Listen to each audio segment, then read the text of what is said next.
Now, I'm going to actually get into the subject today, which is on the concept of righteousness or goodness or piety.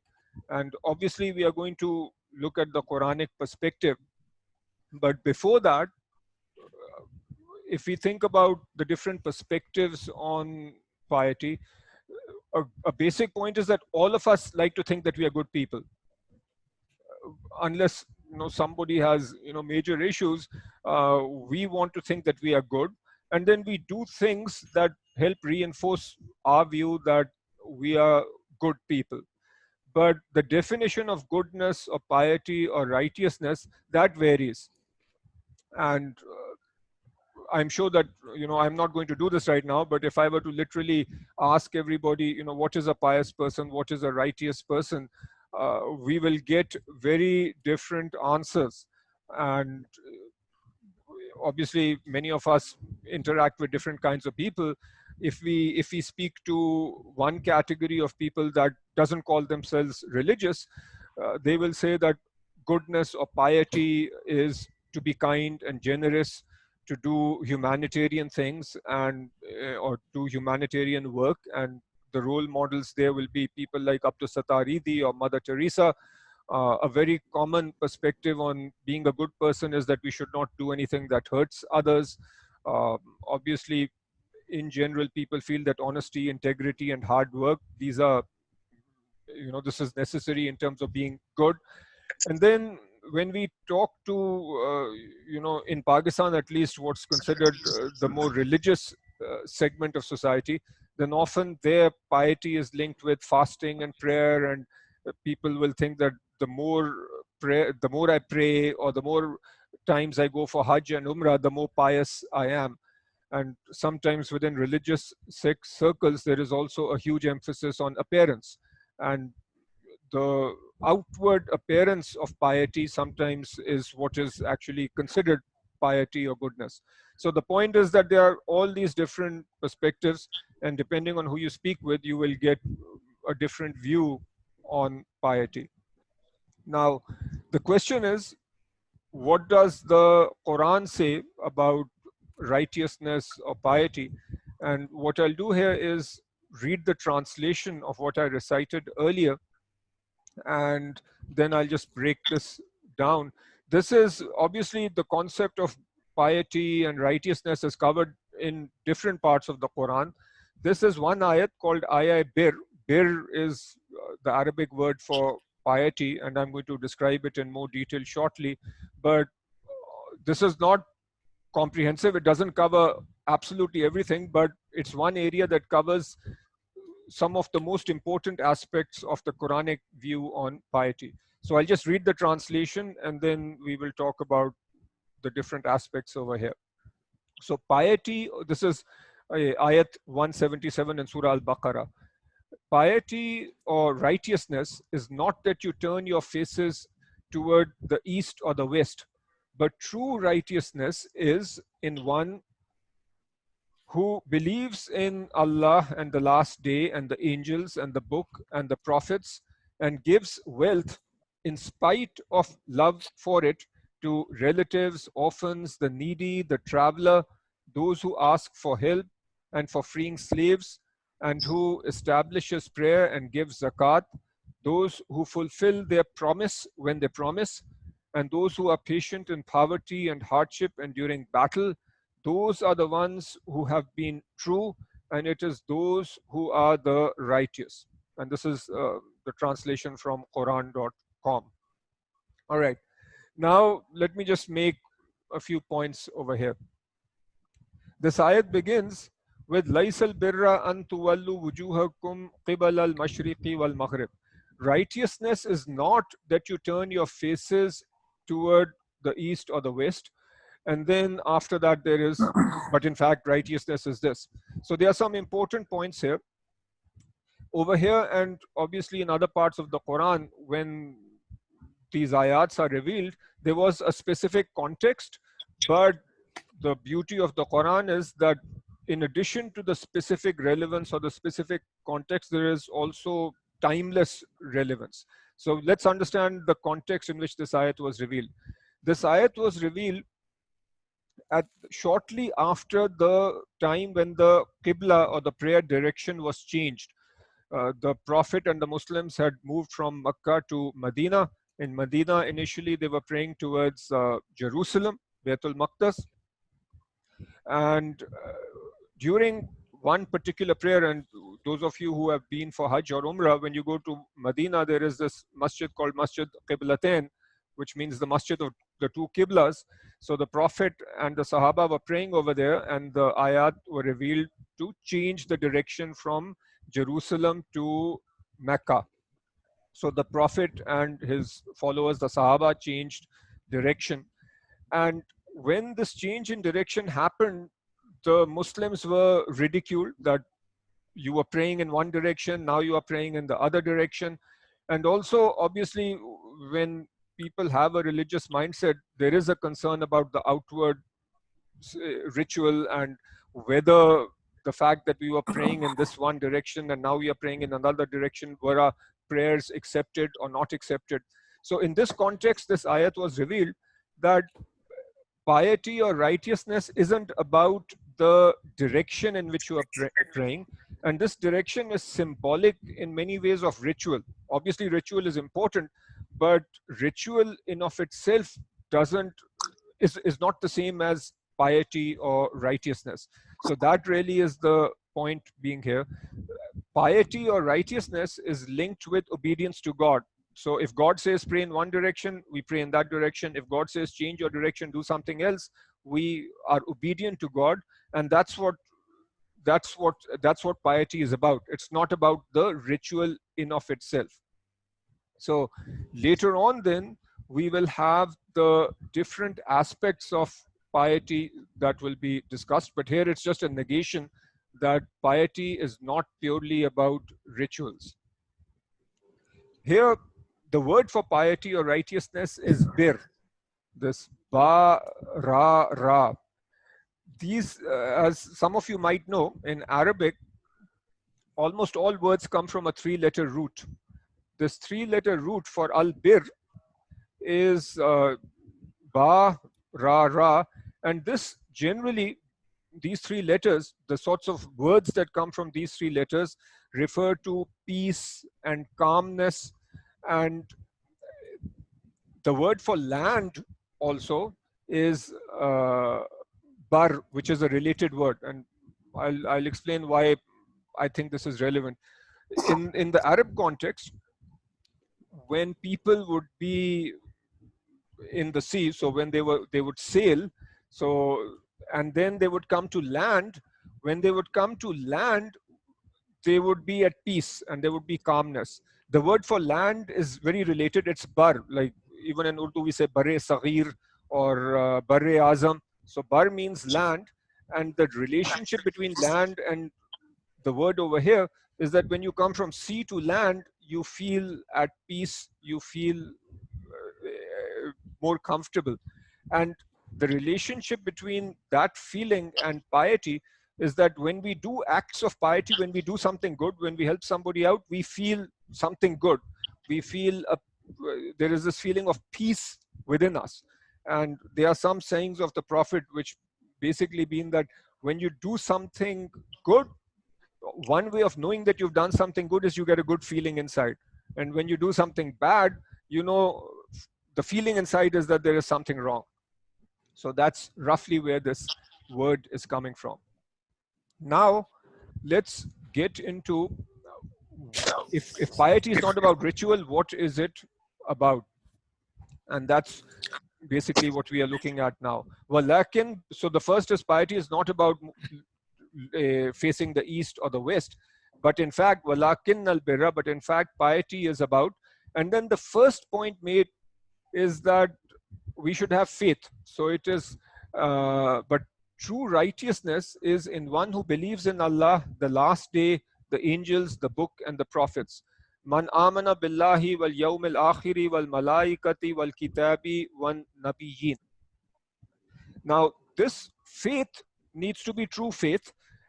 Faith is like the root of a tree in the sense that it's not visible, but it is in an Islamic or the Quranic context, the motivating force.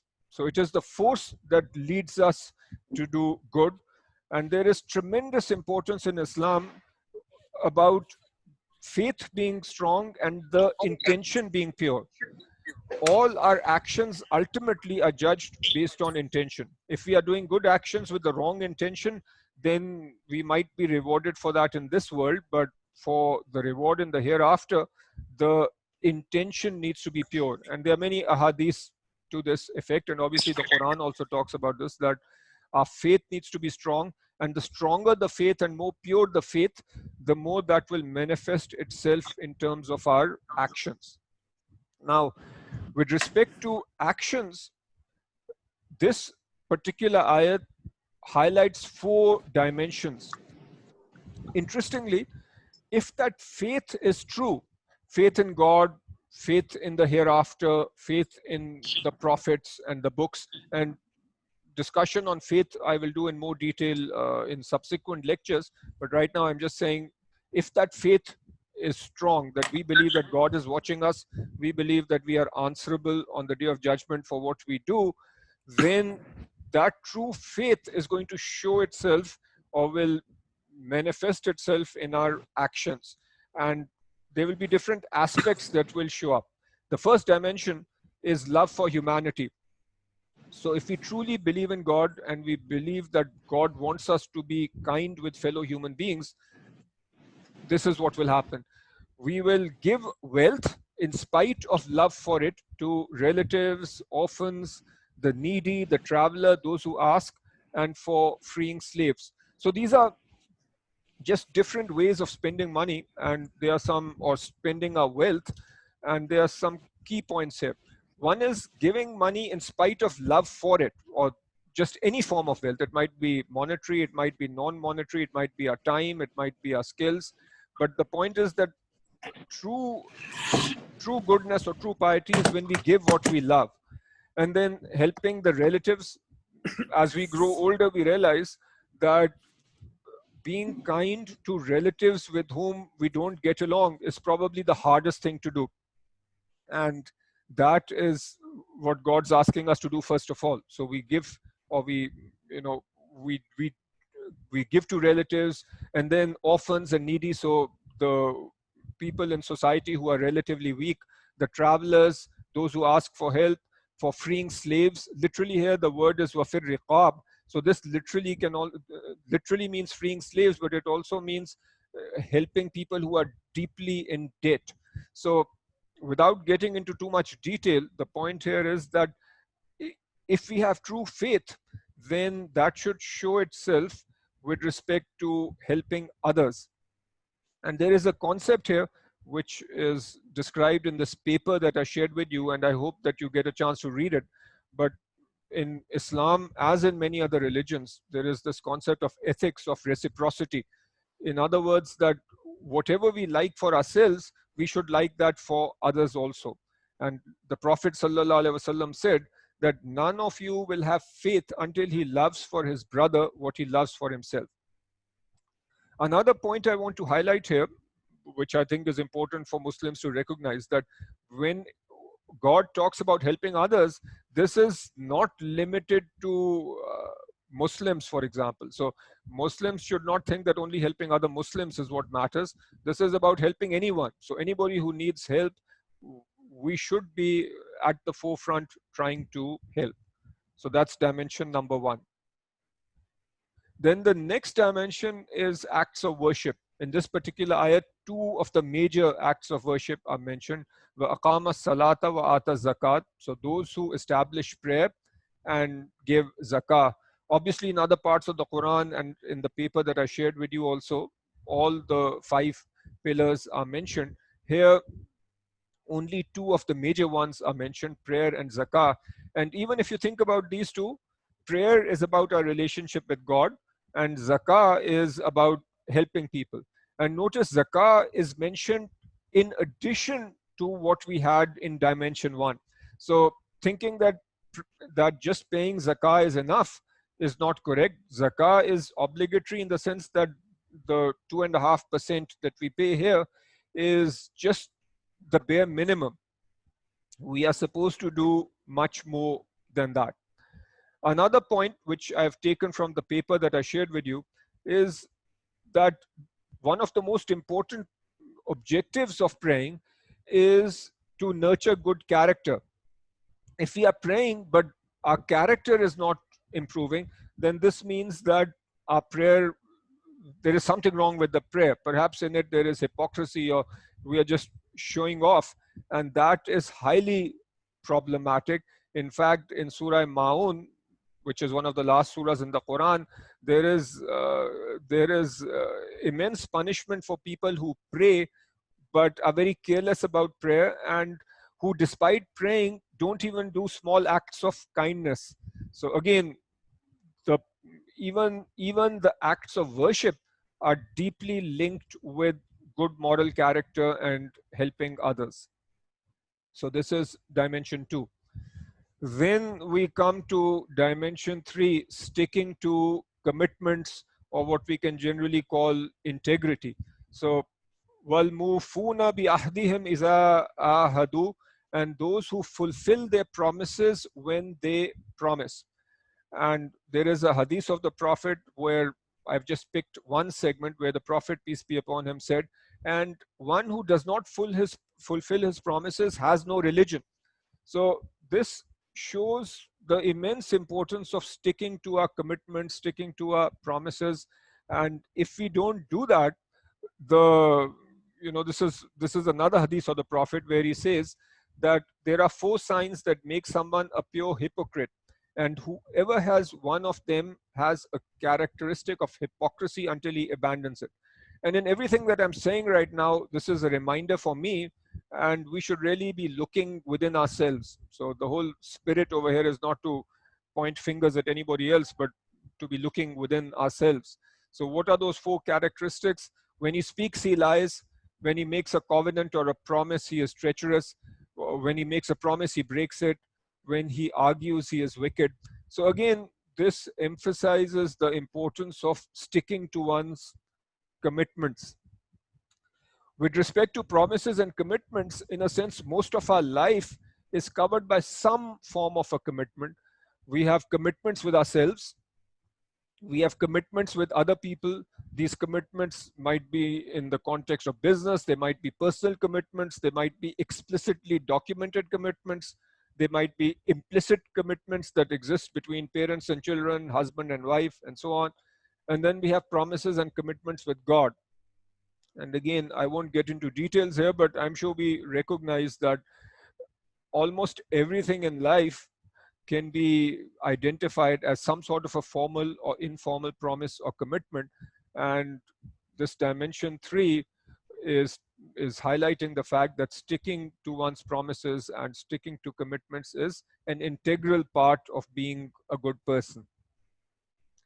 And then the 4th and final dimension is wasabirina fil ba'sai wad darrai wa hin al ba's, and those who are patient in poverty and hardship and during battle.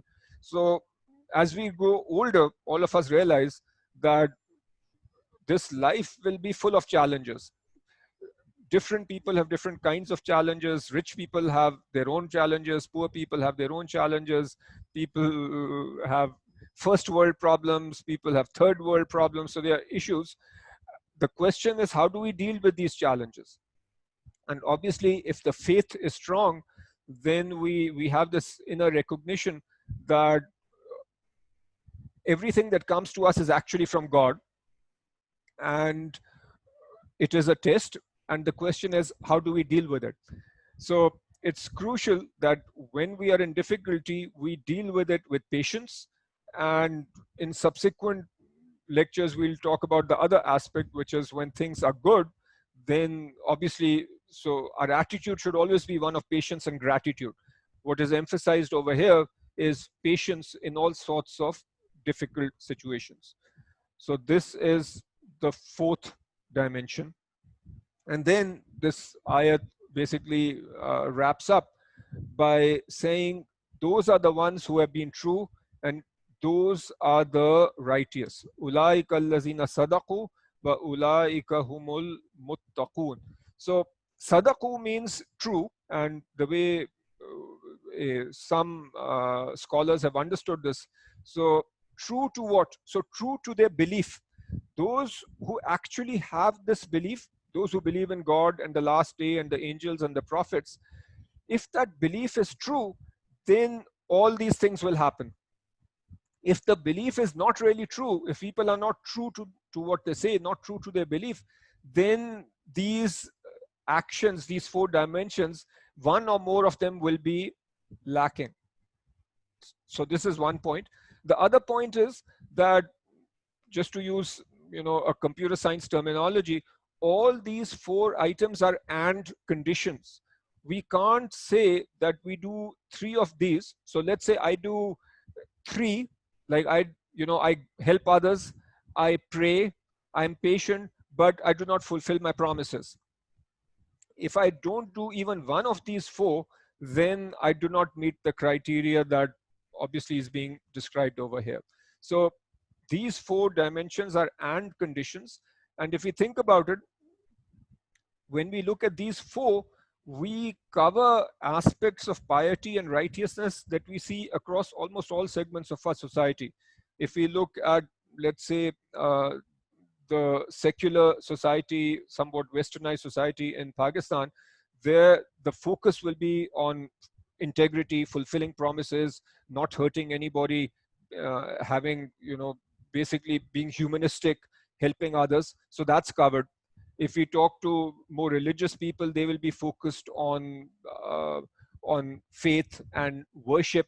So those items are covered. So in a sense, this ayat covers the different aspects of piety that we often find in different segments of society. And what the Quran is saying in this one simple ayat, obviously there is a lot more in the Quran, but in this one place, the major aspects of what is considered righteous or pious behavior, so that is being very nicely encapsulated. So I have been very touched by this particular ayat. That's why I often talk about it. And in general, when I start lecture series, I like to start here because I feel that it gives a good starting point. And then in subsequent segments, we can then get into each of these in detail. But for now, this is what I have in terms of the prepared segment. I'm now going to stop and open it up. I request that all of you unmute your mics. Those who want to stay on and add or share your comments or views, please do that. Those of you who said to me that you just want to listen and be quiet, it's your call whether you want to stay on or whether you want to sign off. So thank you very much for listening to me, and inshallah, hopefully we can make this an ongoing session. All right, that's it in terms of my preparation.